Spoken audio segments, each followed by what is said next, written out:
Um médico entrou no hospital com muita pressa, depois de ser chamado a uma cirurgia de emergência. Ele respondeu ao chamado o mais rápido possível, mudou de roupa e foi diretamente para o bloco cirúrgico. Ele encontrou o pai do menino indo e vindo na sala de espera. Depois de vê-lo, o pai gritou: "Por que você tomou todo esse tempo para vir? Não sabia que a vida do meu filho estava em perigo? Você não tem senso de responsabilidade?" O médico sorriu e disse: "Desculpe, eu não estava no hospital. Eu vim o mais rápido que pude depois de receber a chamada. E agora, eu gostaria que você se acalmasse para que eu possa fazer o meu trabalho." "Me acalmar? Se fosse seu filho que estivesse nesta sala, você estaria calmo? Se o seu filho fosse agora que estivesse morrendo," disse o pai irritado. O médico sorriu novamente e respondeu: "Eu vou dizer o que disse Jó na Bíblia: do pó viemos e ao pó voltaremos. Bendito seja o nome de Deus. Os médicos não podem prolongar a vida. Vou interceder por seu filho. Vamos fazer todo o possível pela graça de Deus." E o pai, furioso, falou novamente: "Dar conselho quando não estamos em situação? Essa situação é só eu que estou passando, e não você, doutor." O médico foi saindo e foi para o centro cirúrgico. A cirurgia levou algumas horas. Depois que o médico saiu feliz e disse: "Graças a Deus, o seu filho está salvo." E sem esperar uma resposta do pai, com muita pressa, olha para o relógio e foge. Ao mesmo tempo que ele vai, ele diz: "Se você tiver alguma dúvida, pergunte à enfermeira." E o pai olha para a enfermeira e diz: "Por que ele é tão arrogante? Não podia esperar mais alguns minutos para pedir mais informação sobre o estado do meu filho?" E a enfermeira, cheia de lágrimas pelo rosto, diz ao pai: "O filho do doutor morreu ontem em um acidente de estrada. O médico estava no cemitério quando você chamou para realizar a cirurgia do seu filho. E agora que ele salvou a vida do seu filho, ele correu para terminar o sepultamento do filho dele. Nunca julgue ninguém, porque você nunca sabe nada sobre a vida das pessoas e o que está acontecendo naquele momento na vida dela." Você que está ouvindo esta mensagem, compartilhe para que outras pessoas possam ouvir e refletir sobre isso.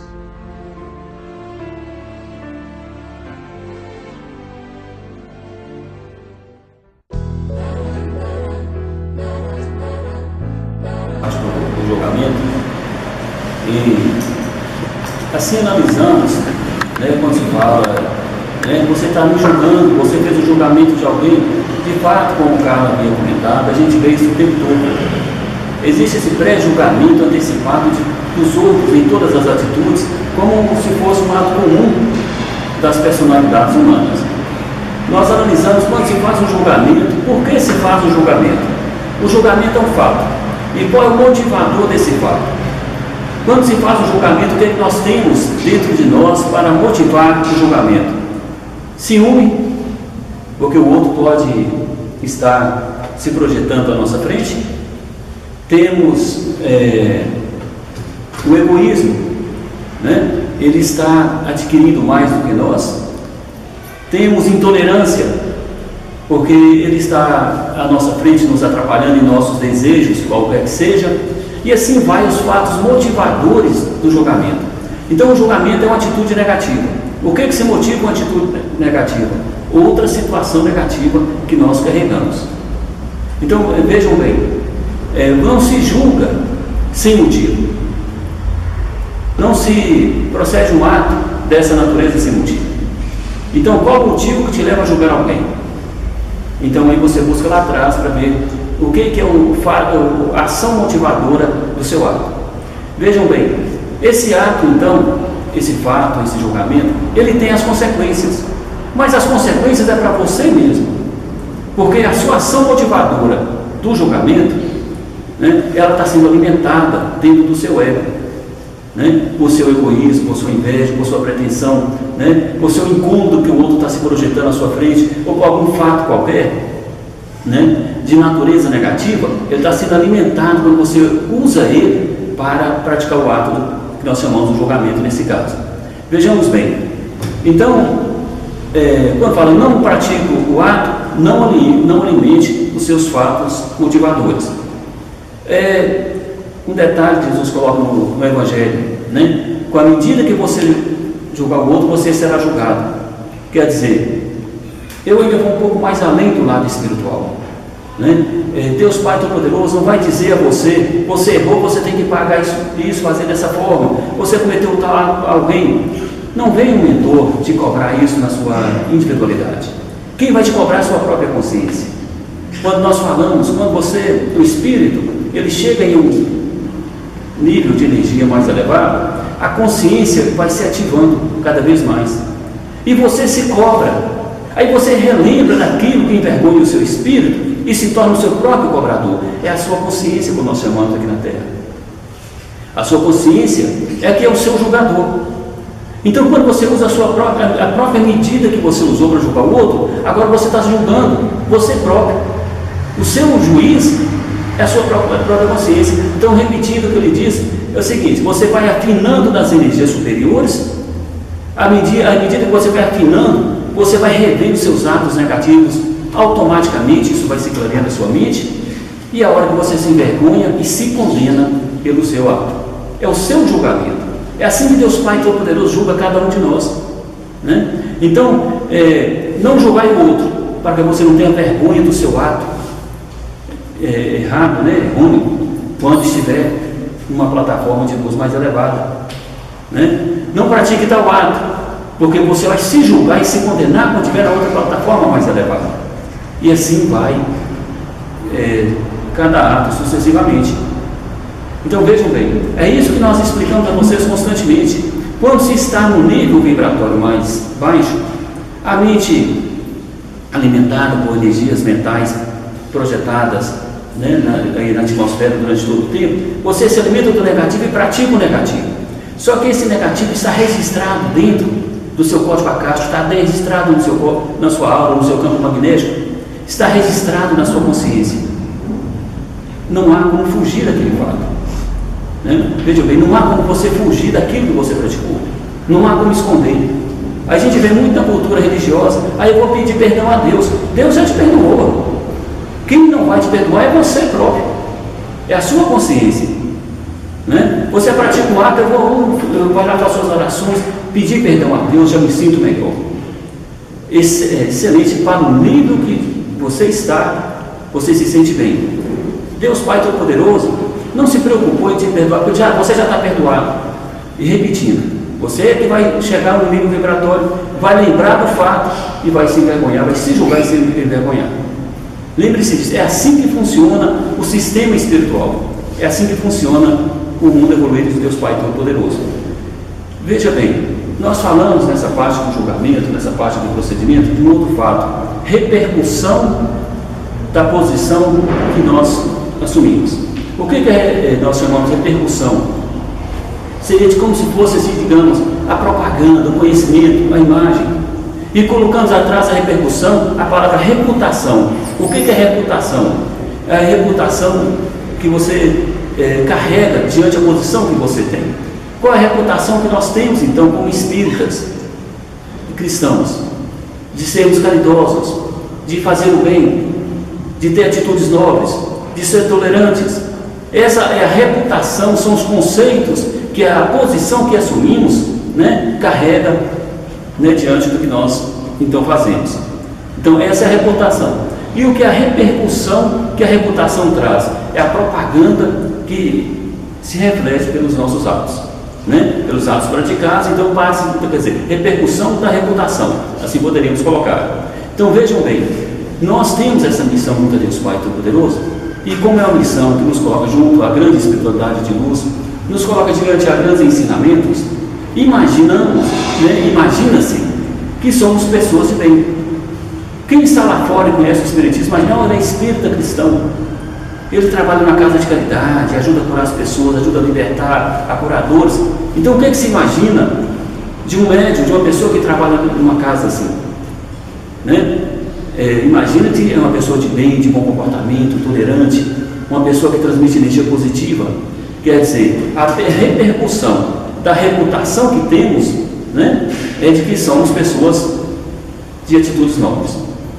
Então vejam bem, não é um julgamento, é uma repercussão de uma posição que carregamos. É diferente, né? Você imagina, não é isso, Diego? Quando você está lá fora, ele é espírita. Eu, nossa, então ele é tolerante, ele é bom, ele é paciente, ele é compreensivo. Não é assim que você imagina? Quer dizer, imaginamos assim. Eu, por acaso, imagino dessa forma, né? Então, vejam bem, então, essa não é um julgamento. Isso não seria um julgamento. Isso seria, de alguma forma, então, uma propaganda, um entendimento do que se faz. Mas voltamos, então, a falar do julgamento.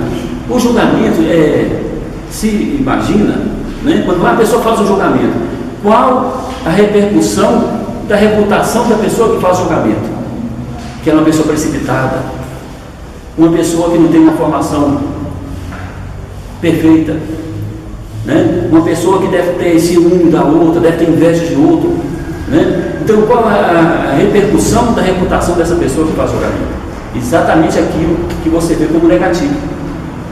É um fato automático em cima disso, né? Então, vejam bem, atitudes, né, negativas provocadas por motivações negativas, né? A reputação dessa pessoa é uma pessoa frágil, uma pessoa que tem desequilíbrio, uma pessoa que não é correta, uma pessoa que não é de boa convivência, é intolerante, incompreensiva, né? E aí essa vai a repercussão da sua reputação. Meus irmãos, graças a Deus. Então estou colocando assim de forma bem técnica dentro do nosso estudo, né, direto dos termos, para que a gente possa identificar. Vamos analisar agora qual o reflexo então do lado espiritual, como espíritas que somos. O que reflete isso para nós? Nós fazemos uma caminhada terrena, estamos dentro dos corpos físicos, que nós sabemos vão ser devolvidos à Terra, e nós às vezes fazemos do nosso espírito vítimas do nosso corpo. Colocamos nosso corpo como prioridade. Nosso corpo tem que descansar, nosso corpo tem que ir para a festa, nosso corpo tem que fazer determinada coisa primeiro. Então, quer dizer, colocamos certas situações sem percebermos que temos uma necessidade maior. Então aí vem o que a espiritualidade fala, né? É a responsabilidade espiritual. A responsabilidade, a consciência espiritual que você tem para fazer da sua reencarnação cara, como o mensagem sempre nos fala, uma jornada proveitosa. Porque a grande alegria de um espírito é ele se libertar da jornada terrena. Nossa, quando eu não precisar mais reencarnar naquele planeta negro, porque a Terra é um planeta negro, um planeta sem luz, né? Mas tem luz, mas é a luz do Sol, não é luz própria, né? Então, quer dizer, quando não precisasse mais reencarnar nesse planeta que não tem luz própria, o planeta negro, né, para o espírito é uma libertação. Agora, o que prende um espírito dentro do círculo magnético terreno? A sua imperfeição moral, que se identifica com aqueles que estão nessa parte do universo, nesse planeta inferior. Então, quando nos libertarmos dessa frequência vibratória, podemos sair desse círculo espiritual e aí seguirmos a nossa jornada de evolução. Mas às vezes nós criamos vínculos com o outro. Você cria vínculo quando você faz um julgamento, por exemplo. Você emana sua energia, você já começa a contaminar a atmosfera com a sua vibração, né? Você cria vínculo com o sistema, né? Você ataca o sistema crítico, você ataca o sistema energético positivo ao soltar o miasma que você projeta com a sua motivação negativa. E assim você está atacando o próprio sistema. E quando você ataca o sistema de luz, mais preso você fica no sistema inferior. Veja bem, eu sempre oriento vocês nesse sentido. Existe um magnetismo, é a lei da física, é a ciência até. Existe um magnetismo. E esse magnetismo você pode se aprisionar nele ou se libertar dele à medida que você vai subindo para a frequência da luz. E se você aumentou a sua frequência de luz, você adquire o que a luz te traz: conhecimento, informação. E essa informação infiltra dentro do seu campo magnético e você automaticamente reflete essa informação em suas atitudes. que nós chamamos as atitudes novas, as atitudes iluminadas. Então, percebamos a necessidade que temos de termos um direcionamento dentro da nossa posição mental. O que é a posição mental que nós nos coloca? Nesse sentido, eu não vou aceitar certas atitudes em mim. Eu vou barrar dentro de mim certas atitudes. Existe um mundo inferior projetando mentalmente em todas as direções para que as pessoas errem. Quando essa projeção mental chegar na minha mente, eu não vou aceitar. Né? Não aceito tais pensamentos, não aceito tais desejos, né? Não aceito tais influências inferiores. Eu tenho uma linha de conduta, que é a linha de conduta moral. Essa linha de conduta moral vai me ajudar a transpor a barreira, né, que precisamos transpor para a evolução dos nossos espíritos. É assim que temos que ter esse posicionamento. O grande mestre Jesus, né, esteve na Terra. Eu até faço esse pensamento sempre. Que coragem do mestre Jesus descer do grande sol central, do sistema central do universo, e vir para um planeta negro, trabalhar em função de vários espíritos segregados, que somos todos segregados de outras fontes, e vir treinar, trabalhar esses espíritos, deixar sua energia implantada dentro do sistema, ser atacado por espíritos inferiores durante todo o tempo. Eu considero o máximo da caridade, uma atitude assim, sem qualificação para tanta nobreza. E não passou uma coisa na minha vista. Mas vejam bem, então é uma nobreza extraordinária do meu ponto de vista. Né? Então ele veio e nos trouxe o caminho da evolução. Olha, vocês segregados aqui da Terra, vocês segregados que estão fugindo aí para outras camadas mais inferiores, o caminho da luz é esse. Eu sou o caminho, eu sou a verdade, eu sou a vida, eu trago para vocês o caminho da libertação. Entra na minha sintonia, entra na sintonia do amor, da luz, da bondade. Vocês, por esse caminho, vocês vão transpor a barreira da inferioridade moral e sair desse sistema. Veio e deixou para a gente escrito, codificado no Evangelho.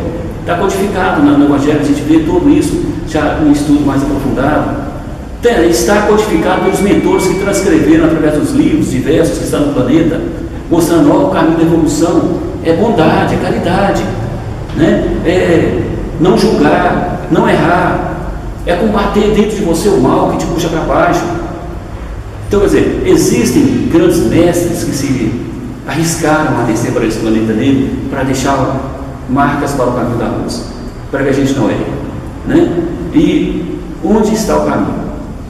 Como o André Luiz falou, né? Jesus ilumina o caminho, mas nós é que temos que seguir, nós é que temos que caminhar, né? Então está aí a marca, está todo o direcionamento, está marcado para que a gente não erre.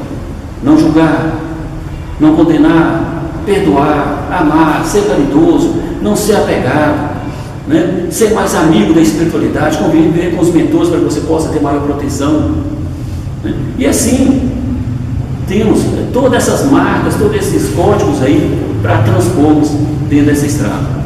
E aí vem a parte individual de cada um, a coragem de fazer. Porque existe o que é a coragem? Por que eu digo coragem? Porque você tem que enfrentar a comodidade que você tem. Essa comodidade disfarçada de preguiça, né, de falsa ocupação, de uma série de outras coisas, né, você tem que combater isso dentro de você. Então eu digo, você tem que ter coragem para romper isso e caminhar, e ser bom, né, ser dedicado dentro do princípio do Evangelho, ser dedicado na busca da sua perfeição, para que um dia você possa ser orgulhoso de você próprio por ter vencido a batalha. Um dia você vai ter que vencer essa batalha. Você pode perder nessa encarnação, perder em mais outro, ir para o planeta negro pior do que a Terra e perder lá de novo. Mas um dia você vai ter que transpor. E se você sabe que vai ter que transpor essa barreira, por que não fazer agora que você está muito bem informado? Por que não fazer agora que grandes mentores estão trazendo luzes e conhecimentos para a Terra? Um momento tão favorável para o Espírito se libertar é esse que nós estamos vivendo, cheio de informações, né? Cheio de marcas do caminho da luz para seguir. Então quem não passar é porque quer ser inferior mesmo, quer ser sofredor, né? Então eu digo para vocês, a persistência em ser bom, persistência em ser missionário, persistência em não julgar, não errar, não condenar e não se condenar, né? Persistência em buscar informações para alimentar o seu espírito, persistência em se doutrinar, porque se você se esquecer da sua autodoutrinação, né, você vai, sem perceber, sendo contaminado pelo negativo, e aí suas atitudes, seus pensamentos se alteram sem que você perceba. E aí, sem que você perceba, você está falando palavras que antes você não falava, está pensando de forma negativa como antes você não pensava. Então, é tudo sutil. Por isso que eu digo, né, sermos corajosos e determinados para sermos vencedores. E graças a Deus. Assim, agradeço a vocês por terem me escutado. Convido o mestre Adão para que possam tomar o posicionamento.